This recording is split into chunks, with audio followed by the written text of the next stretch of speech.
जय हिंद, जय वंदे मातरम, जय भारत मैया। राम राम दोस्तों, स्वागत है आपका अपने परिवार जीएस लेख पर। दोस्तों, आज हम उस चीज की कुंडली खोलेंगे जिससे बड़े बड़े व्यापारी डरते हैं और छात्र थर थर कांपते हैं। जी हाँ, GST, goods and service tax. इसके पहले एक महत्वपूर्ण सूचना दोस्तों, इस चैनल पर जल्द ही यूपी पीसीएस मेंस का फाउंडेशन सीरीज शुरू होने जा रहा है। जो नोट्स मैंने खुद दृष्टि कोचिंग में 3-3 घंटे क्लास करके बनाया है, उसका सारा निचोड़ मैं आपके साथ साझा करूंगा और साथ में आपका दोस्त बनकर पढ़ाई भी करूंगा। तो जुड़ना न भूलिए। और ये रहा मेरा प्रूफ। चलिए शुरू करते हैं। जीएसटी यह एक अप्रत्यक्ष कर है और जीएसटी दिवस 1 जुलाई को मनाया जाता है। संविधान संशोधन 101वां संविधान संशोधन अधिनियम 2016। दोस्तों, आपका सारा ध्यान मेरे नोट्स पर होना चाहिए, इधर उधर नहीं। और बाकी बीच बीच में मैं आपको बाबा की पुड़िया रूपी दवा देता रहूंगा। 101वां संविधान संशोधन, इसे ऐसे याद रखो जैसे बिटिया की विदाई में 101 का शगुन देते हैं ना, ठीक उसी तरह मोदी जी ने सन 2016 में पूरे देश को 101 का शगुन दिया और जीएसटी का जन्म हुआ। अगर इसे एग्जाम में भूल जाओ तो याद रखना कि शगुन हमेशा 101 रुपए मिलता है, 100 का नहीं। संविधान संशोधन विधेयक 122वां विधेयक। दोस्तों, छात्र यहाँ हमेशा गच्चा खा जाते हैं। जैसे शादी से पहले लड़का कुंवारा होता है और 7 फेरों के बाद दूल्हा बन जाता है, ठीक वैसे ही संसद में जब तक यह पास नहीं हुआ था तब तक 122वां बिल या विधेयक कुंवारा था, और जैसे ही राष्ट्रपति ने इस पर अपनी मुहर रूपी पप्पी दे दी, ये 101वां अधिनियम एक्ट बन गया। भाई, दूल्हा छोटा होता है इसलिए 101वां, और कुंवारे ज्यादा घूम रहे हैं इसलिए 122वां। इसे याद रखिएगा। संबंधित अनुच्छेद 279 ए, जीएसटी परिषद का गठन। भाई, ये बस एक अनुच्छेद नहीं, ये है जीएसटी की मम्मी, और इसी की कोख से जीएसटी परिषद पैदा हुई है।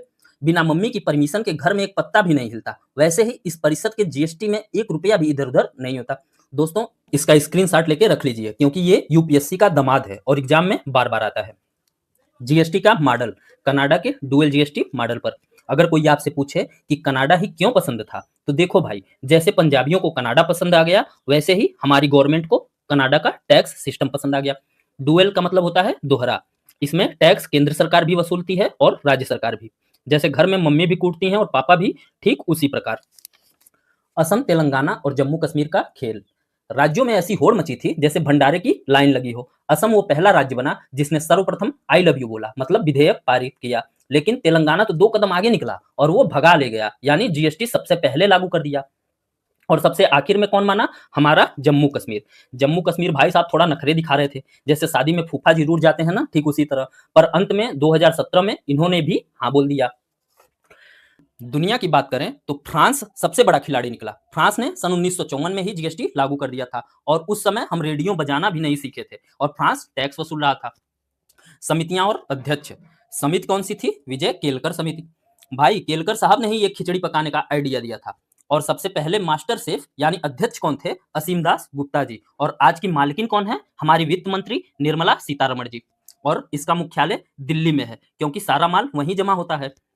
टैक्स की 5 सीढ़ियां यानी स्लैब्स, इन्हें दरें भी बोला जाता है। ये 5 हैं: 0%, 5%, 12%, 18% और 28%। गरीब के नमक पर 0% टैक्स लगता है, और जो अंबानी अडानी बड़ी बड़ी गाड़ियों में घूमते हैं उन पर 28% टैक्स लगता है। ये सरकार का रॉबिनहुड स्टाइल है, अमीरों से लो और सिस्टम चलाओ। अब आ जाइए सबसे इंपॉर्टेंट जगह, जीएसटी के प्रकार। सीजीएसटी यानी सेंट्रल जीएसटी, ये सीधा मोदी जी के खजाने में जाता है। जब आप अपने ही राज्य से सामान खरीदते हैं तो उसका आधा हिस्सा दिल्ली दरबार में जाता है। एसजीएसटी यानी स्टेट जीएसटी, ये पैसा आपके मुख्यमंत्री जी के पास जाता है। मतलब लूट तो दोनों लोग रहे हैं, बस 50-50% बांट लेते हैं।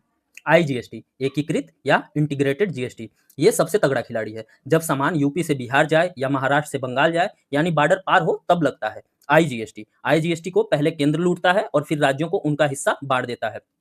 यूटीजीएसटी, यूनियन टेरिटरी जीएसटी, जो राज्य नहीं है या यूनियन टेरिटरी है वहां एसजीएसटी की जगह यूटीजीएसटी लगता है। इसका काम वही है, बस नाम बदल गया है। जीएसटी पंजीकरण संख्या, जीएसटी इन अर्थात goods and services tax identification number, इसे कहा जाता है। यह संख्या हर उस व्यापारी को, व्यवसाय को दी जाती है जो जीएसटी के तहत रजिस्टर्ड होता है। यह कुल 15 अंकों की यूनिक संख्या होती है जो मुख्य रूप से आपके पैन कार्ड पर आधारित होती है। इसका स्ट्रक्चर इस प्रकार है। पहले शुरुआती 2 अंक, ये राज्य का कोड होता है, जैसे यूपी का 09 और दिल्ली का 07। अगले 10 अंक, यह व्यवसाय के मालिक का पैन नंबर है। इससे सरकार को यह पता चलता है कि टैक्स कौन भर रहा है। 13वां अंक, यह ये बताता है कि पैन कार्ड पर उस राज्य में कितने रजिस्ट्रेशन है। अगर दुकान 1 है तो 1, अगर दुकान 2 है तो 2। 14वां अंक, ये हमेशा कैपिटल जेड होता है जो बाय डिफॉल्ट अर्थात फिक्स होता है।